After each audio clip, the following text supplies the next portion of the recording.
Thank you, Netta. Sometimes Netta likes to tell everybody that I'm her rabbi, but I'm really a disciple of Netta. And, We all are. yes, as we all are. And it's such a joy to have her in our congregation. And we often speak the same language. She's just a little bit more polite than I am. Wow. Depends. Okay. Yes. I also want to say that I really believe in the work of this organization. My predecessor here, Rabbi David Kunin, was really, well, most of you know this, was really passionate and very involved. And when I met him for the first time, we started talking about things that we're generally interested in, and there were several things that really lined up in a very similar fashion, although we're clearly two different people, and he is really a scholar. I just play one on television. Okay, enough of the bad jokes. I want to say that as much as I admire the work of organizations dedicated to interfaith advocacy and justice, one of the things that drives me absolutely crazy, and here I share this with Rabbi Kunin, is we often get together, we're all coming from our different religious backgrounds, and the attempt is just to get along. And we just hit the surface level, and we don't go any deeper, and we don't necessarily challenge each other on assumptions, on ideals that are problematic within our particular religious or faith group. Does that happen ordinarily in this group? I don't know. In other words, I'm very Jewish this way. I think good confrontation and conflict is healthy. So long as it's done in a civil manner. So that's sort of what inspired me to talk about Judaism as a universalistic expression of the sacred human rights for all humanity. I say that for the benefit of a mixed group here, of people from different faith groups, but it's also a message that I would like to convey to my own congregation and to my own Jewish community. I think it's often lost on Jews. It's very easy to be critical of Jews, especially when there aren't so many of them right here. Except with Dad and others. And this is being recorded, so if you could just scratch out that last. All right. So this evening I want to make a case for Judaism as a universalistic expression. To illustrate this, I want to focus in on how our tradition understands the sacred human rights of all people. And when I say universalism, I want to be clear, and I think it's generally true in this group, but I think it's important to clarify. I don't mean the homogenization of all things. I really value distinctiveness and the particular, and I'm hitting on the wrong person now, but when Audrey says that she's a Unitarian, I don't really know what that means, but she comes from her own distinct, particular location, philosophically, ideologically, and I want her to retain that and advocate for that and be proud of that in the same way that I want to advocate for my particular faith group and our ideals and values. And I think what brings us all together is the sense of what we call in Hebrew, kavod habriot, the respect, the reverence of other creatures created by the divine. Does that work in an interfaith setting? Yeah. Am I allowed to refer to the God as the divine? Okay. That's accepted by the National Organization of Unitarians? Yes. All right. We were Unitarians, not Trinitarians. Right, yes. Okay. Thank you. All right. The challenge to modern Jews is to remain faithful to their distinctive mitzvot, our commandments, those things that are obligatory in terms of how we come to have this covenantal relationship with the divine.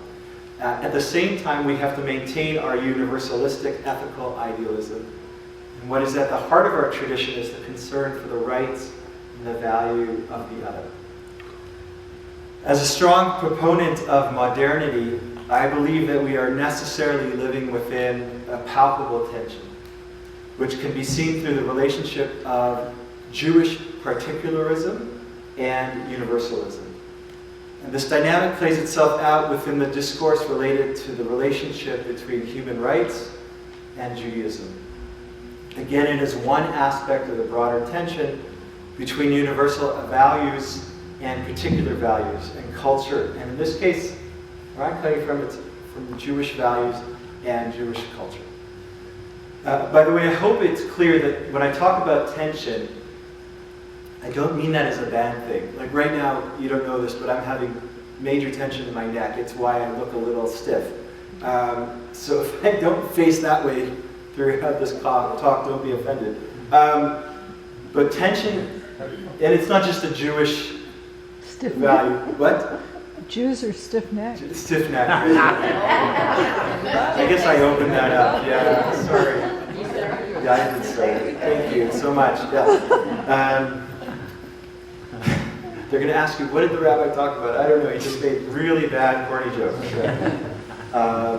So the tension is something I think that we need to live in and face it head on. Constantly within this tension, we find out who we are as people. I want to quote from the great 20th century, and he just died a few years ago, so I want to say 21st century rabbinic philosopher, human rights advocate, Rabbi Harold Schulweis, who probably didn't get a lot of press outside of Southern California, but he was really a remarkable human being, and in so many ways he has inspired me and so many other rabbis and Jews and people. He created something known as the Jewish Human Rights Watch, which is in California, and he was the rabbi for many years, the senior rabbi, and then eventually the rabbi emeritus of Valley Beth Shalom in Encino, California. Anybody from California? No. Okay.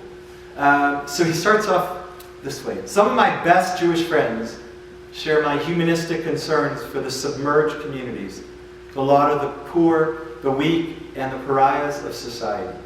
But oddly enough, they see no connection between the universal interest and its Jewish roots.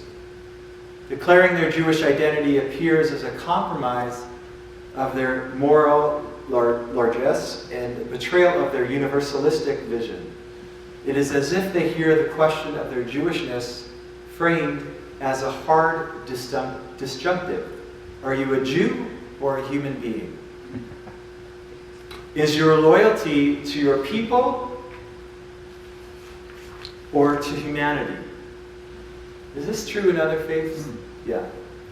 According to Schulweis, many in the contemporary Jewish world feel that they have to choose one over the other. So more enlightened Jews have created a false dichotomy, according to Rabbi Schulweis, an either-or thinking that divides the world into them and us, and forces choices of false options. The consequence of this split thinking leads to the twin fallacies of pseudo-particularism and pseudo-universalism, which tear apart the wholeness of Judaism and the unity of Jewish identity. He adds, my universalistic Jewish friends are deaf to the uniqueness of Jewish particularism and Jewish universalism, and consequently mute in expressing their Jewish identity. He can say that about the Jewish community. Judaism is the particular language through which Jews address humanity. Although the Bible originates out of the needs, intuitions, and revelations of a particular people, its wisdom and ethics burst into the public domain of humanity. An authentic Jewish particularism is not contrary to the idea of universalism. It grasps both polarities in one hand. Jewish distinctiveness does not segregate. Its unitive embrace is expressed in the rabbinic statement from a collection of midrashim, of rabbinic teachings. In this particular case, the anthology is known as Tana Debei Eliyahu. I call heaven and earth to witness that whether it be man or woman, slave or handmaiden, the Holy Spirit rests on each according to his or her deeds. I want to illustrate this with a contemporary example. Are some of you familiar with the Russian Jewish refusenik who used to be known as Anatoly Sharansky and is now known as Natan Sharansky? It's really all right, but does everyone know what a refusenik is? Refusenik, well, it certainly as it relates to the former USSR, these were Jews who were not permitted to practice their Judaism in public. If you lived in an immersive communist society, so the Soviets said, you couldn't have a distinct religious tradition, and you certainly couldn't appear to be living that outwardly in the public domain. That's clear? Sharansky, who was fighting for his right and others to be able to express their Jewish identity, came to a realization. And he wrote, "Only he who understands his own identity and already has become a free person can work effectively for the rights of others." In retrospect, he observed that helping other persecuted people became part of his own freedom only after he had returned to his Jewish roots. And Sharansky cited Cynthia Ozik's telling of a Jewish folktale. This is a great story, in which a naive person once asked the rabbi why one blows the shofar, the ram's horn. Why is it that when you blow the ram's horn, you blow it through the narrow side of the ram's horn rather than through the wide side? Has anybody ever wondered that? No. And the rabbi answered, if you blow into the wide end, no sound will come out. But if you blow through the narrow side, it will reach into the outer limits.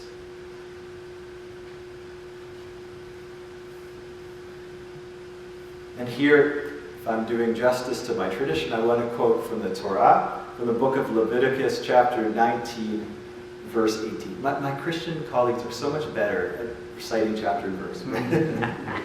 Where it says, "Do not seek revenge or bear a grudge against anyone among your people, but love your neighbor as yourself. I am Adonai." Love of the other is linked to the love of oneself. Egoism and altruism are not contradictions. The tradition cautions against the form of self-abnegation, which some declare to be the entry to selfless altruism. No more than love of one's wife leads to misogyny does love of family lead to misanthropy. And here I want to offer another tale, another Hasidic story, in which a wealthy disciple of the rabbi boasts that he lives an ascetic life. He eats dry bread and water.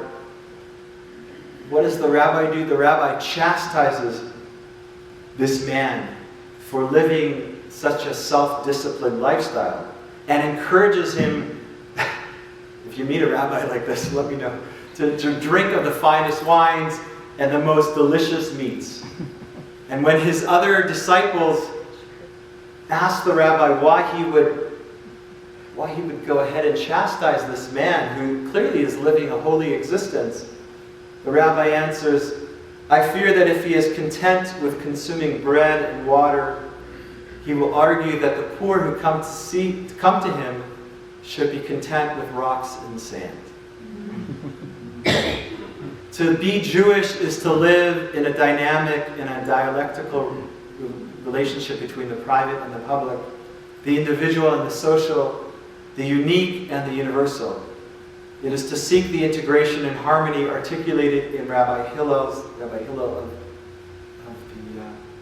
the Talmud, and I think many of you know this famous quote, where he says, "If I am not for myself, who will be for me?